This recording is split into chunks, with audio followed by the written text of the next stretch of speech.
Hello అండి, అందరికీ నమస్కారం. మేమైతే బాగున్నాం, మీరు బాగున్నారు అనుకుంటాను. ఈరోజు బరబట్టి టమాటా కూర చేస్తున్నాను. చూడండి, చాలా ఈజీగా చేసుకోవచ్చు. వంట రాలేని వాళ్ళు కూడాను, కొత్తగా వంటలు నేర్చుకునే వాళ్ళు. చూడండి, నార్త్ వాళ్ళు బరబట్టి అంటారండి, మరి మనం ఏమంటామో నాకు తెలీదు. అలసందలు అంటారు అనుకుంటాను. ఇదిగోండి, కుక్కర్ పెట్టాను.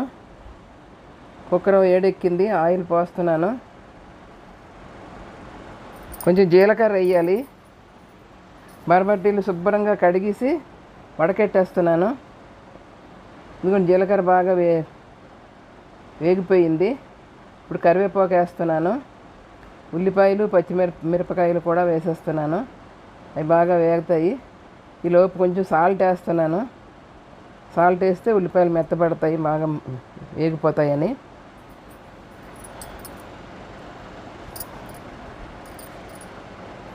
కొంచెం పసుపు పొడి కూడా వేసాను. కొంచెం అల్లం వెల్లుల్లి పేస్ట్ వేసాను. ఇది కొంచెం గ్రేవీగా చేయాలన్నమాట ఈ కూర, కుక్కర్లో కదా. ఇదిగోండి అలసందలు, అవి కూడా వేసాను. బాగా కలపాలి. బాగా కలిపేసి కాసేపు మూత పెట్టాలి.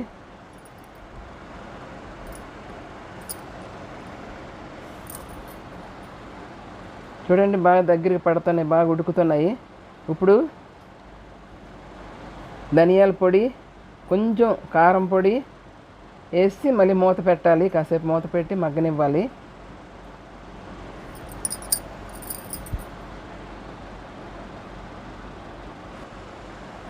కారం అంటే మసాలా పొడి అండి, అన్ని గరం మసాలా, అన్ని ధనియాలు అన్నీ వేసి ఆడించుకుంటాం. అది ఎక్కువ వాడతాం మేము. వేరే కొన్ని కూరల్లో పొడి కారం వేసుకుంటాం. ఇదిగోండి, టమాటా ప్యూరీ కూడా వేసాను. బాగా కలిపేసి మూత పెట్టాలి. ఇప్పుడు మూత పెట్టేస్తే బాగా మెత్తబడిపోతాయి రెండు కలిపి.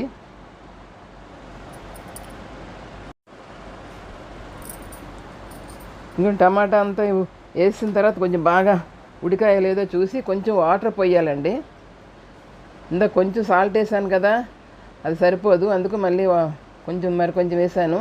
కొంచెం వాటర్ పోసి మూత పెట్టేయాలి. కొంచెం బాగా ఉడికిన తర్వాత ఒక విజిల్ అవుద్ది. అప్పుడు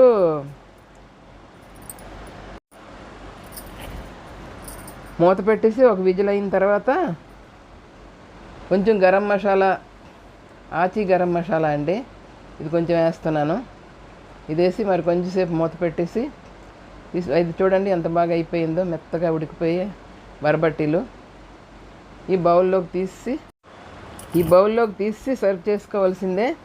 బాగుంటుంది. అప్పుడు కొంచెం కొత్తిమీరతో గార్నిష్ చేయాలి. ఈ వీడియో మీకు నచ్చితే షేర్ చేయండి, లైక్ చేయండి, సబ్స్క్రైబ్ చేయడం మాత్రం మర్చిపోకండి. Thank you, bye.